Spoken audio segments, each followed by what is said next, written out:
আজ আমরা যে প্রযুক্তি ব্যবহার করি তার চাইতে অনেক শক্তিশালী প্রযুক্তি আজ থেকে 20-30 বছর আগে তৈরি করা হয়েছিল, মানে আমাদের দাদাদের জামানায়।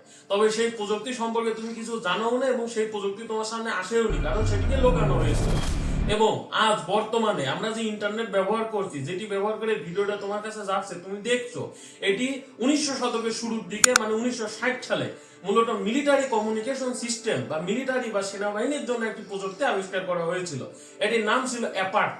এবং এটি তখন মিলিটারি কমিউনিকেশন সিস্টেমই ছিল, সেটি এখন সাধারণ মানুষ তাদের ব্যবসা বাণিজ্য এমনকি গার্লফ্রেন্ডের সাথে চ্যাট করার জন্য ব্যবহার করছে, ঠিক যেমন তুমি করো, কিন্তু আমার নাই, প্যারা নাই। এখন এটির মাধ্যমে খুব সহজেই সরকার আমাদের উপরে নজরদারি করতে পারে এবং সেটির ফল আমরা খুব শীঘ্রই দেখতে পেয়েছি। সুতরাং আমরা বলতে পারি যে এই টেকটি কখনোই সাধারণ মানুষের জন্য বানানো হয়নি।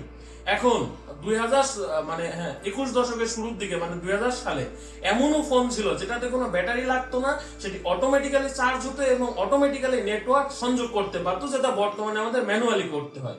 তবে সেটা কখনোই তোমার হাতে আসেনি, কারণ কোম্পানিগুলো সেখানে লাভ খুঁজে পায়নি, তাই তারা সেটিকে আর কন্টিনিউ করেনি।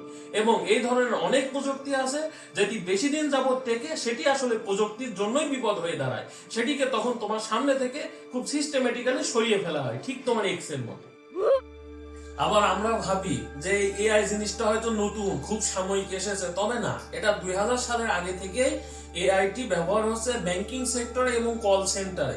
সেটি কল সেন্টারে অটোমেটিক ভয়েস শুনলে বোঝা যায়, তবে তখন সেটিকে আসলে এআই নামে পরিচয় করা হয়নি, কারণ মানুষ কোনো নতুন জিনিস সম্পর্কে জানতে পারলে তারা ভয় পায় এবং প্রশ্ন করে। এই প্রশ্নের হাত থেকে বাঁচার জন্য মূলত এআই নামটা তখন ব্যবহার করা হয়নি। তবে বর্তমানে আমরা অনার্গল এআই ব্যবহার করি এবং যাদের গার্লফ্রেন্ড নাই তারা এআই ব্যবহার করে পাশে খুব সুন্দরী গার্লফ্রেন্ড আনতে পারে, এটা আমি নিজেও করেছি। এছাড়া এই এআই প্রযুক্তি অনেক শক্তিশালী, তখন এটি নিয়ন্ত্রণ করার মতো শক্তি কোনো দেশের সরকার বা প্রযুক্তিবিদদের হাতে ছিল না। এছাড়া অনেক জিনিসই আছে, তোমরা ভাবো হয়তো এটি ব্যর্থ প্রযুক্তি ছিল তাই সরিয়ে ফেলা হয়েছে, আসলে কিন্তু তা না।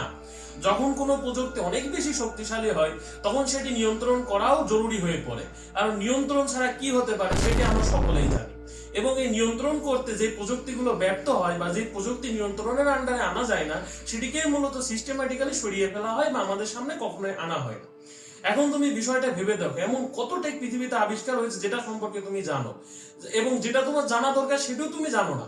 সুতরাং তুমি এই ভিডিওটা দেখার পরে তোমার মাথায় প্রশ্ন জাগ না, আমি কি আসলেই সব জানি? হ্যাঁ, তুমি জানো না। তুমি যদি জেনে থাকতে তাহলে ভিডিও তুমি দেখতে না, আর ভিডিওটা ভালো লাগলে অবশ্যই সাবস্ক্রাইব করবে। আর পরের ভিডিওতে এত বেশি অস্বস্তিকর হয়ে যাবে যে তোমার মাথা হয়তো ঘুরে যেতে পারে, সুতরাং সাবস্ক্রাইব করে রেখে। Thank you for watching this video.